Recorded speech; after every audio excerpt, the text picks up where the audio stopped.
सर्वगुरुभ्यो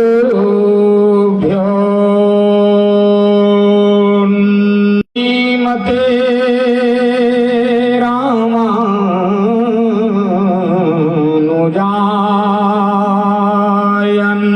नमः। चरण कमलेभ्यो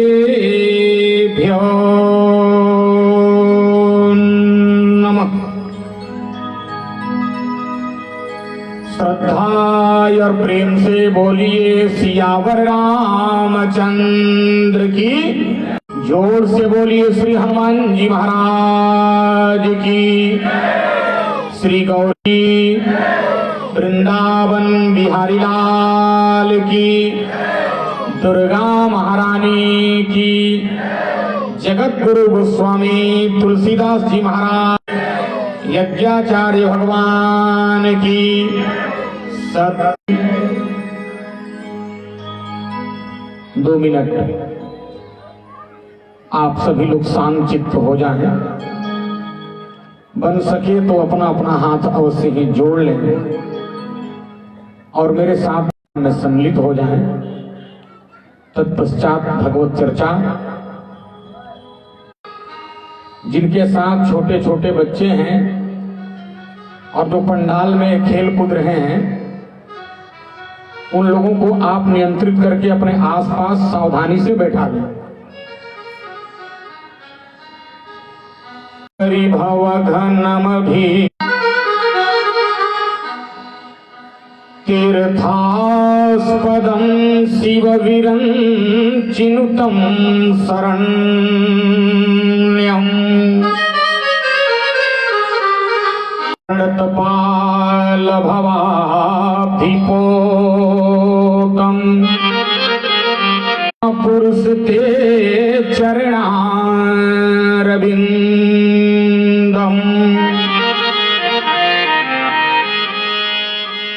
गंगा तरंग रमणीय जटा कलापम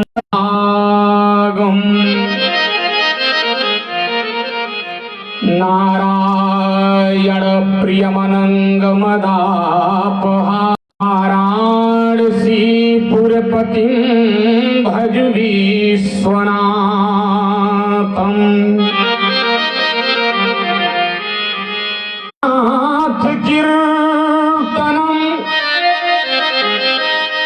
तत्र तत्र कृतमस्तकाञ्जलिं वाष्पवारि परिपूर्णलोचनं मारुतिं नमः। कासाय शोभितं सेनेश योगी पद पंकज भृंगराजं। वैकुंठनाथ चरणाम्बुज सत्य चित्तम। जयति जयति महाशारदे विनती हो स्वीकार। वीणा को झनकारती श्रीमानस भवन। श्री तुलसीदास जी के पद कमल बारंबार मनाए। गुण गाऊं सिया राम के हनुमत हो सहाय। चेतन जग जीव जत सकल राममय जानी। बंदौ सबके पद कमल सदा जोरी जुग पान। तन बल धन बल बाहुबल न काम। सभी माताएं बहनें हाथ जोड़ लें। आप सभी लोग दोनों हाथों को उठा के उच्च स्वर से जय घोष करेंगे। एक बार मुख से कहो राम जय श्री राधे श्याम। राम। हृदयस्वर प्राणेश्वर राजेश्वर अखिलेश्वर भुवनेश्वर अखिल ब्रह्मांड नायक जगत नियंता जगदाधार कौशल्या आनंद वर्धन दशरथ अजीर बिहारी भगवान श्री राम के स्तुत्य चरण, श्री राम कथा की अनन्य रसिया, पराक्रम के प्रयागराज बल बुद्धि के अगाध सिंधु, अनंत बलवंत यशवंत संत वेदांत विद्या के स्तुत्य चरण, भगवान की पावनी कथा श्रवण करने के लिए आगत समस्त धर्मानुरागी महानुभाव, स्नेहमयी वात्सल्यमयी करुणामयी मंजुलमयी माताएं बहनें, देश के होनहार कर्णधार नन्हे नन्हे बच्चे एवं बच्चियां, श्री रुद्र महायज्ञ समिति के समस्त पदाधिकारी वृंद में हम लोग इस विशाल महायज्ञ का दर्शन कर रहे हैं। इस यज्ञ के प्रणेता मेरुदंड परम पूजनीय सरलता के प्रतिमूर्ति स्वामी श्री अनुभवानंद परमहंस जी महाराज, हमारे इस यज्ञ के यज्ञाचार्य परम वंदनीय श्री खमरिया वाले आनंद जी महाराज, सबके श्री चरणों में बालक का हार्दिक अभिनंदन वंदन नमन। आइए राम कथा सुनकर हम अपने जीवन की व्यथा को दूर करेंगे। पवित्रता के लिए, एकाग्रता के लिए, सुचिता के लिए एक दो बार बड़े भाव प्रेम से आप सभी लोग भगवान के मंगलमय नाम का कीर्तन करेंगे। उसके पूर्व एक बढ़िया बात आप लोगों को बताते चलूं। देखिए भाई, एक जंगल में रहते थे,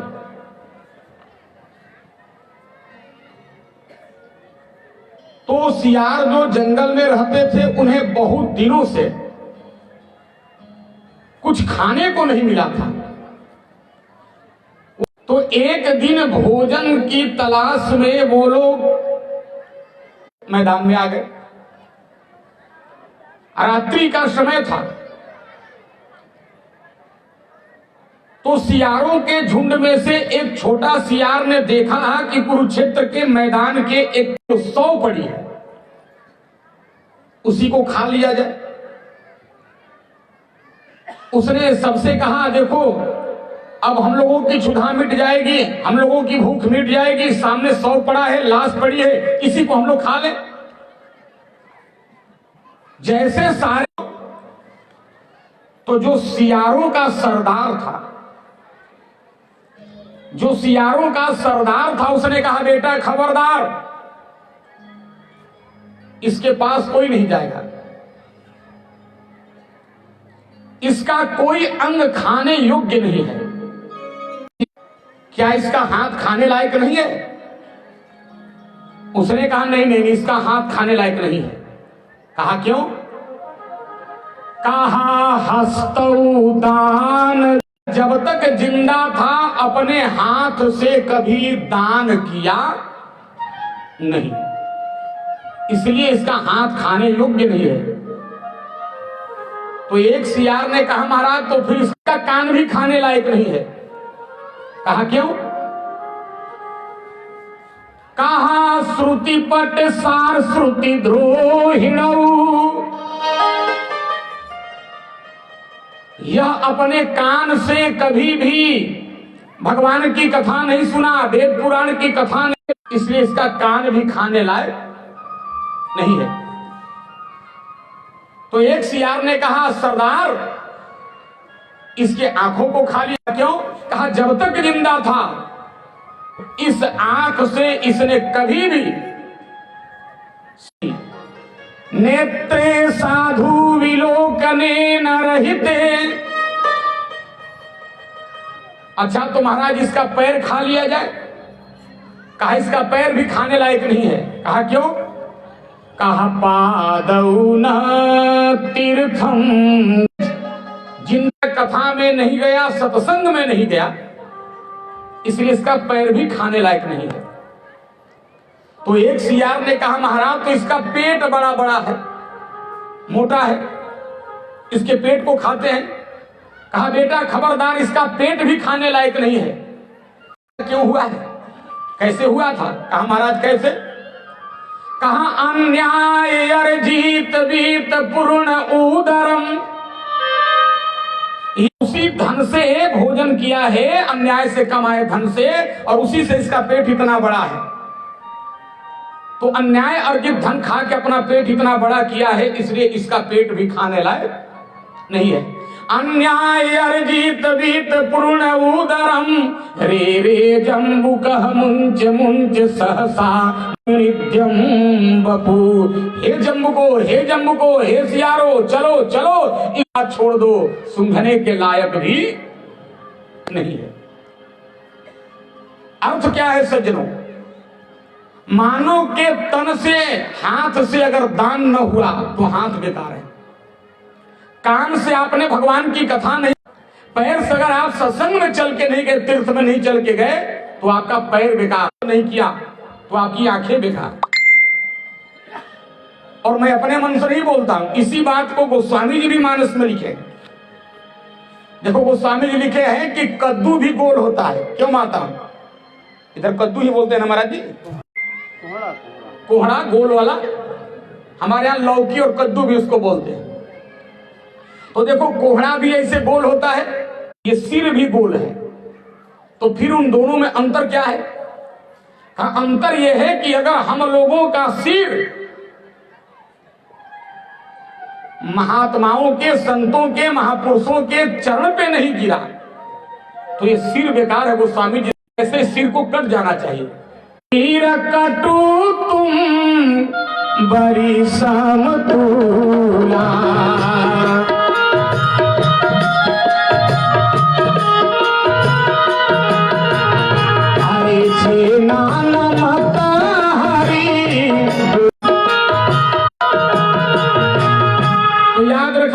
सिर बेकार है। कब? कहा जब तक महापुरुषों के चरणों पे नहीं गिरा। अच्छा कान, तो बाबा ने कहा देखो इस कान में भी बील है, छेद है, और सांप भी बील में रहता है। अगर इस कान से माताओं आप कथा नहीं सुनती हो, सज्जनों आप कथा नहीं सुनते हैं, तो बाबा ने लिखा जिन्ह हरि कथा सुना श्रवण रंग अहि भवन समाना।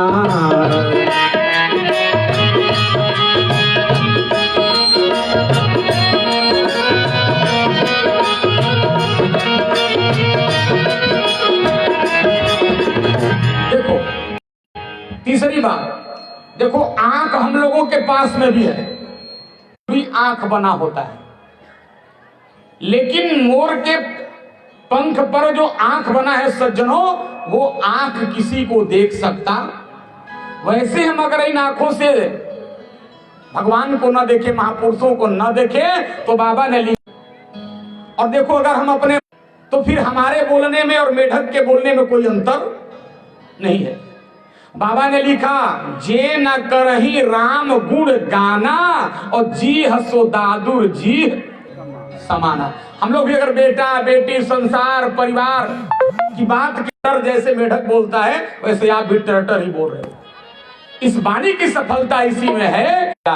इस तन का उद्देश्य भोग नहीं है, इस तन का उद्देश्य सज्जनों भगवान की प्राप्ति है। इसलिए आओ मिलजुल कर सबसे पहले भगवान का नाम लेते हैं, उसके बाद भगवान की कथा में आपको ले चले। सब लोग ताली बजा के बोलिएगा अरे नंदा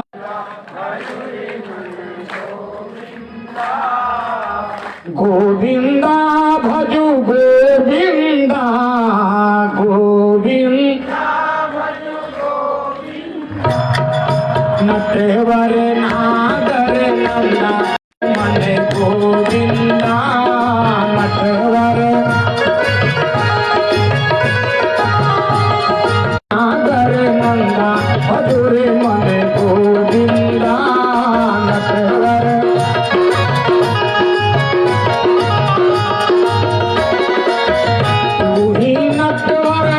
तू ही नागर तू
देवों में कृष्ण बड़े हैं, सब देवों में कृष्ण बड़े हैं, सब देव। जैसे तारो बिच चंदा भदुरे मन गोविंदा, भदुरे मन नटवर नागर नंदा, नटवर।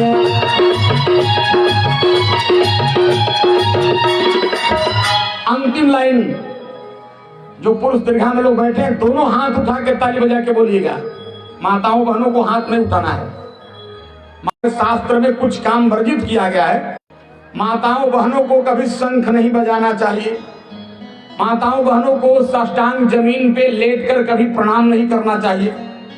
माताओं बहनों को नारियल जाके, और सबसे ज्यादा नारियल आजकल यही लोग फोड़ती है, लेकिन आज के बाद जान लो ये नहीं करना है आप लोगों को। आप लोग प्रेम से बोलिएगा।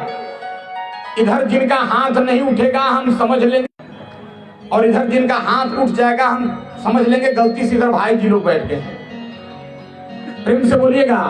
मीरा के प्रभु गिरधर नागर, मीरा के प्रभु गिरधर,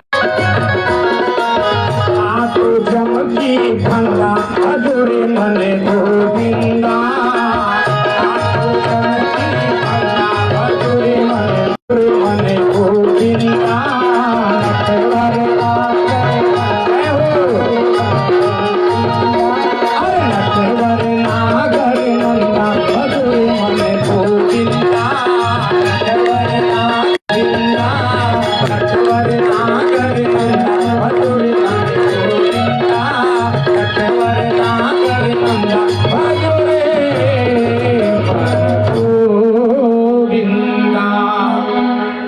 चार बार उच्च स्वर से जय घोष कर दे, हम समझ लेंगे आप लोग कथा सुनने के लिए तैयार हो।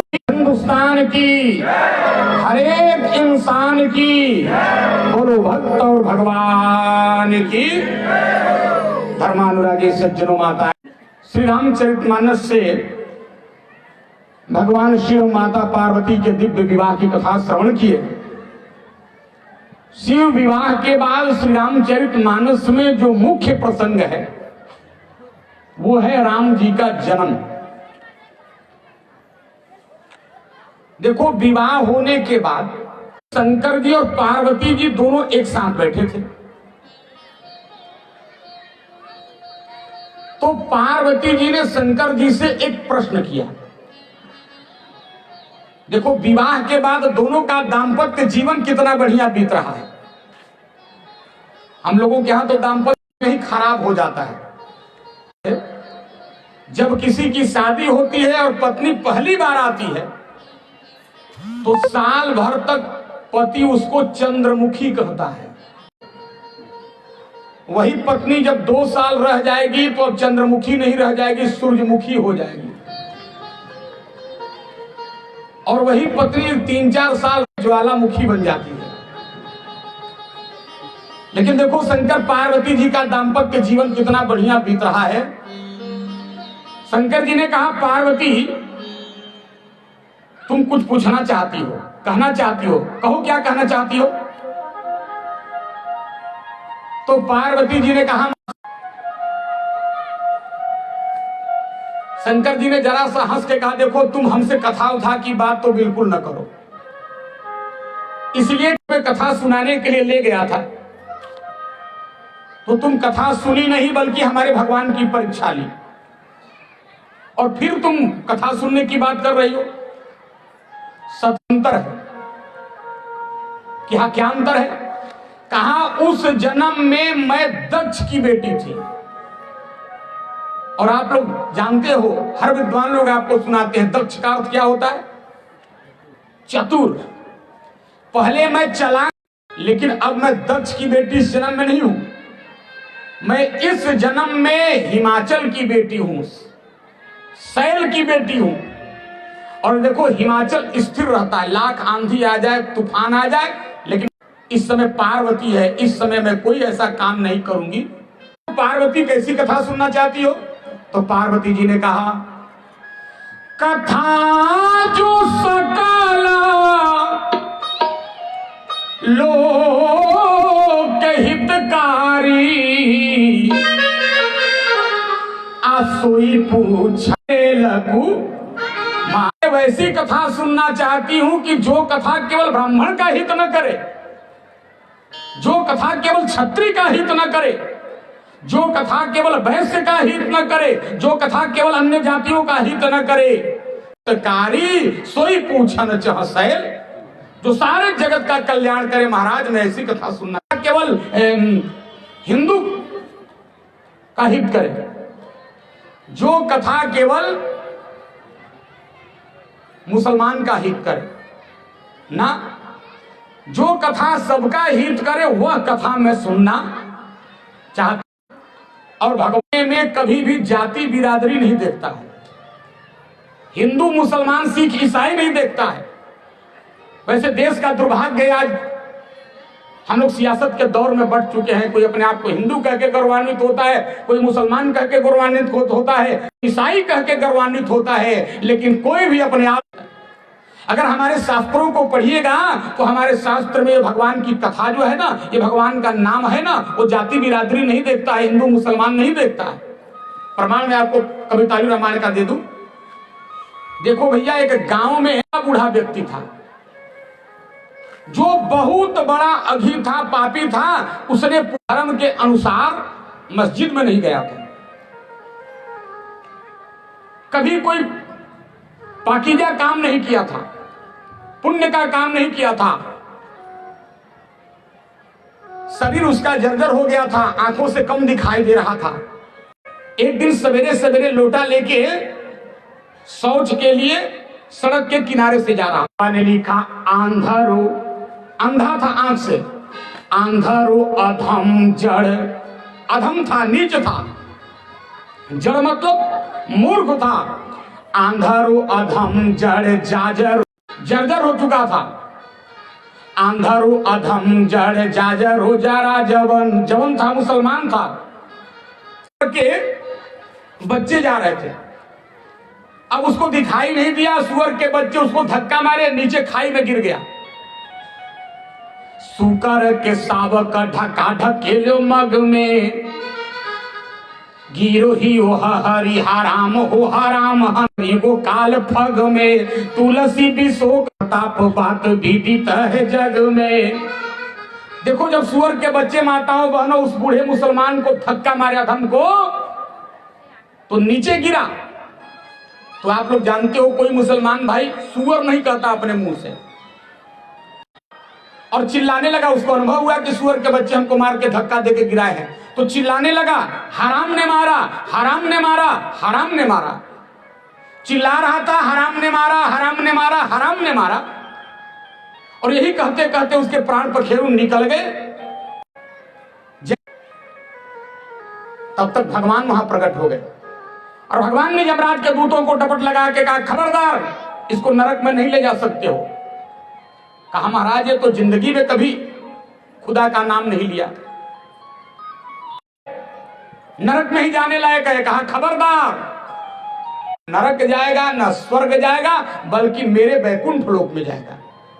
कहा, महाराज इसने कब आपका नाम लिया है? अरे इसने तो मरते समय कहा, हराम ने मारा, हराम ने मारा। तो देखो संस्कृत में हा का मतलब होता है हाय, राम ने मारा, राम ने मारा, राम कहते हुए मरा है। अच्छा बोलो, रामायण के ज्ञाता आप लोग बैठे हो, राम जी जिसको मारे, राम जी में ताड़का को राम जी मारे, उसका प्राण निकल के कहा गया? बोले एक ही बान प्राण हरि लीन्हा, अदीन जानते ही निज पद। तो कहा ये मरते समय हाय राम ने मारा, हाय राम ने मारा, हाय राम ने मारा कह के मरा है। तुलसी विशोक हवे त्रिलोकपति लोक ले गए। वो देखो भगवान का नाम न हिंदू देखता है, न मुसलमान, न सिख, न ईसाई, न ब्राह्मण, न क्षत्रिय, न वैश्य, न कोई, वो सबका हित करता है। तो पार्वती मैया ने कहा, महाराज कथा जो सकल लोक हितकारी, असोई पूछन कुमारी। अच्छा तो क्या पूछना चाहती हो, कथा क्या सुनना चाहती हो? नर्तन के ही हेतु अमुहि समुझायहु कहूँ सके तू।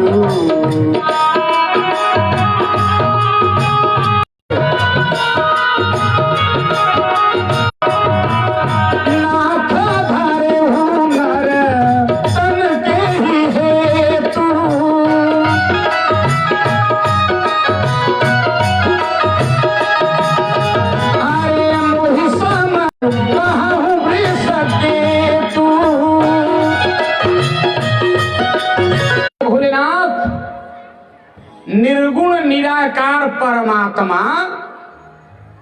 मानव का तन क्यों धारण करता है? भगवान मनुष्य का रूप क्यों बनाते हैं या क्यों?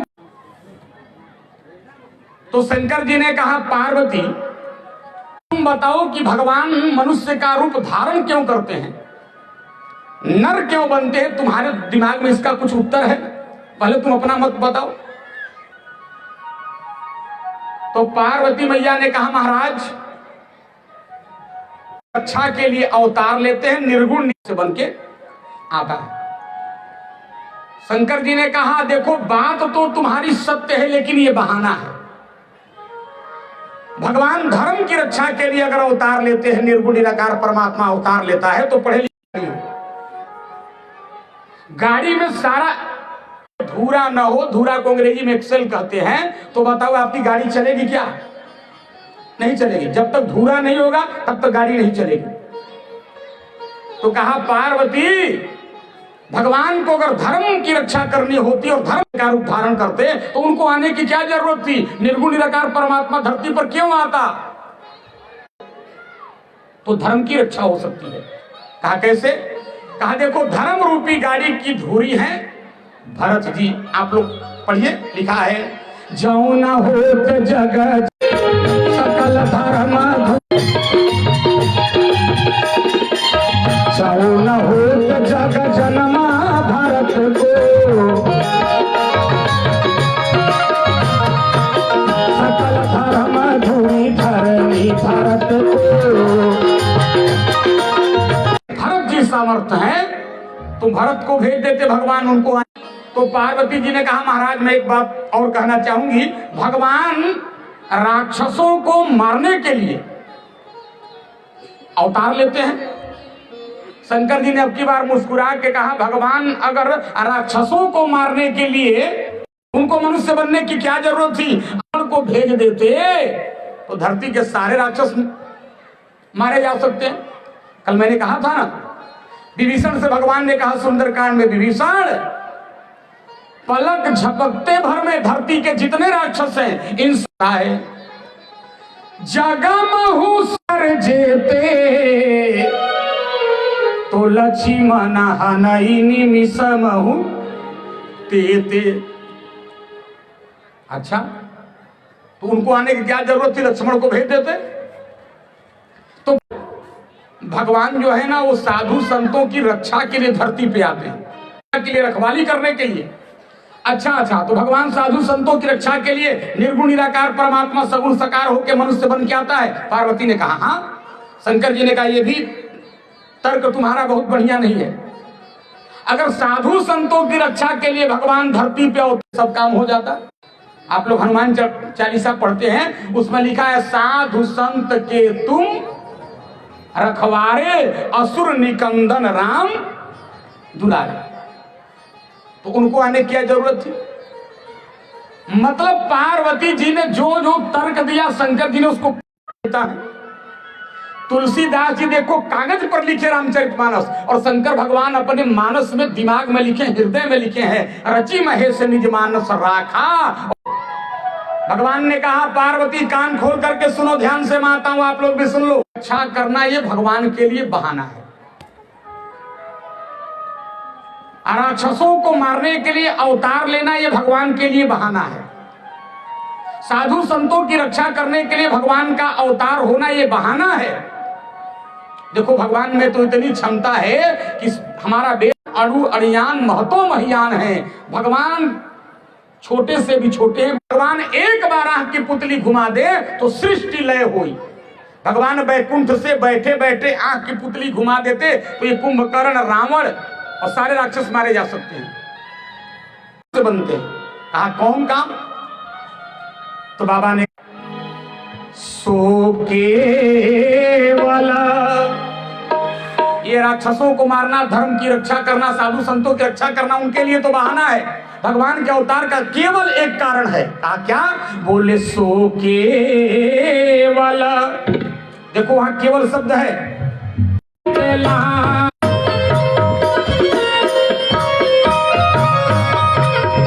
परम कृपाल प्रणत अनुरागी,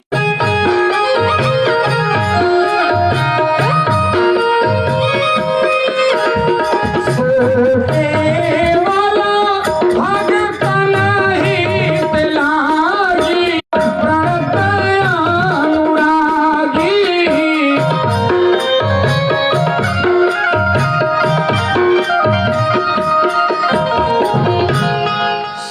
केवल भगतन हित लागी, परम बार बार जन्म लेता है, अवतार लेता है, तो केवल अपने भक्त के लिए लेता है, कर देगा।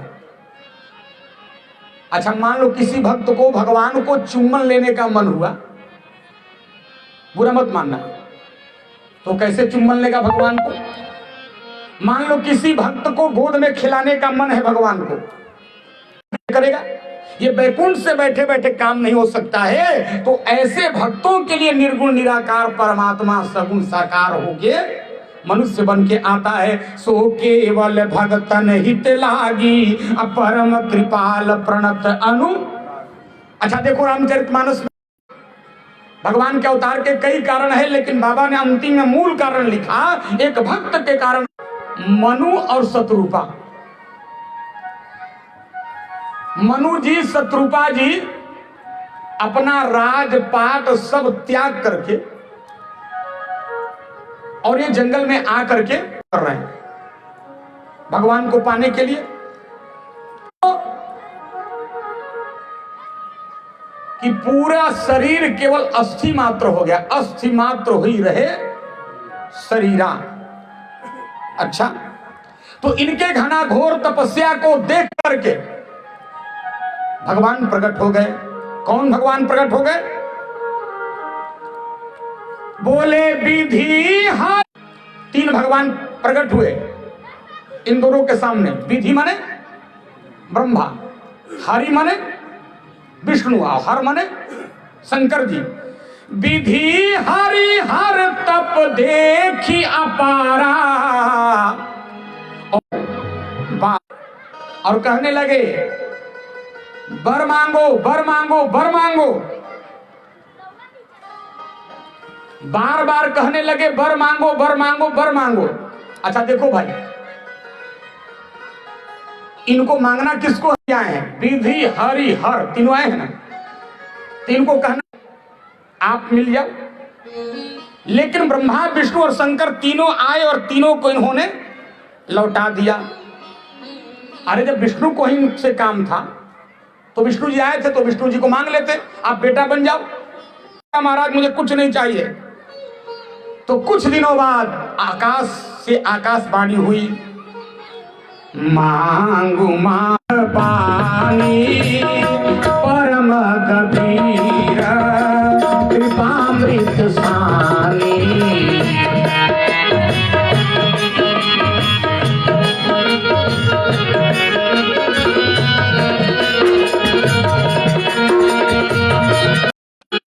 मनु जी वर मांगिए वर मांगिए वर मांगिए।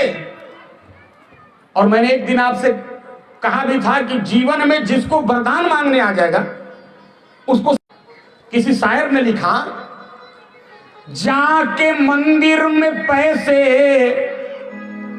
चढ़ाता है तू, कार कोठी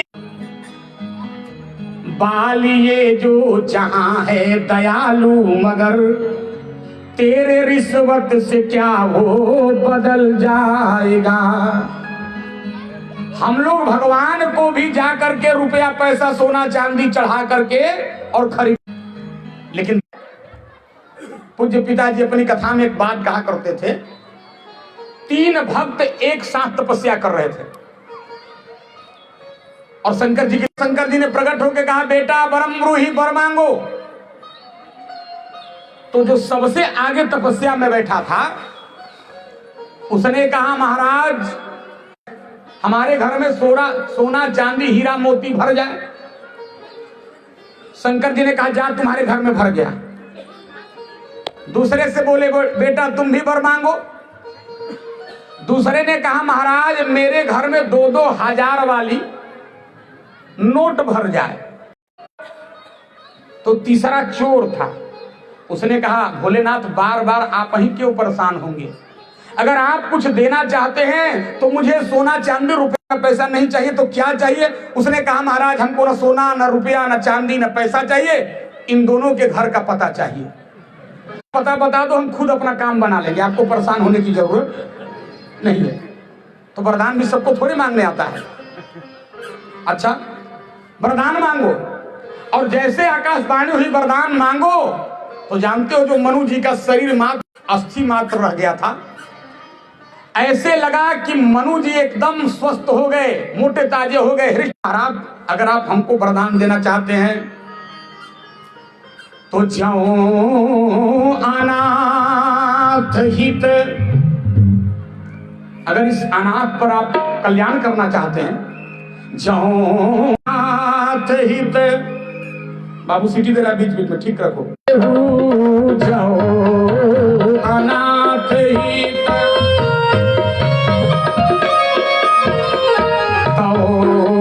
प्रसन्न होई वर देहु। महाराज मुझे वो मिल जाए। कहा कौन?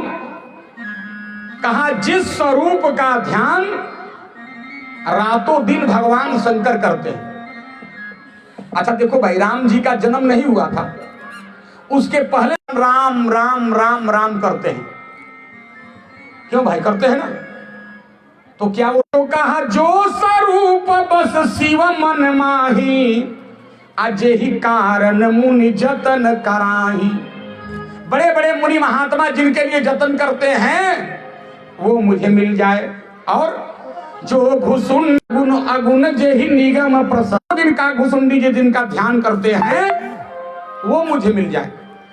देख ही हमको रूप धरि लोचन, उनके दिव्य स्वरूप को, उनके दिव्य स्वरूप को हमें आंखों से देखिए और हमारे नेत्र प्रकट हो जाए। कृपा करहु कृपा। तो याद रखो एक बात, अभी वरदान मांगने देने आए हैं, ये ब्रह्मा नहीं है, ये विष्णु नहीं है, शिव नहीं है, इन तीनों से भी एक ऊपर सत्ता है जिसको कहा जाता है परम पिता। वो परम पिता है, अंत नाम है, उन्हीं को राम नाम के रूप में शंकर जी जपते हैं। राम नाम